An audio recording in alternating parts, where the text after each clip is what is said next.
ఓం నమో భగవతే వాద్యవాయ మహంకాళి అన్నపూర్ణైన మా ఇంట్లో ఈరోజు 2024 ఆగస్టు 26న శ్రీకృష్ణ జన్మాష్టమి సందర్భంగా కృష్ణుడికి నైవేద్యంగా 5 రకాలుగా పలహారాలు అంటే 3 రకాల స్వీటు 2 రకాల కారం అన్న లేకుంటే 3 రకాల కారం 2 రకాల స్వీట్ అని నైవేద్యంగా పెడతామన్నమాట. ఇది 5వ రకం నైవేద్యం అనమాట.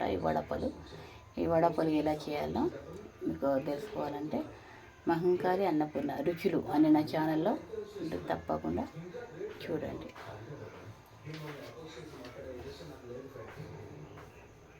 వడప్పలు అంటారు.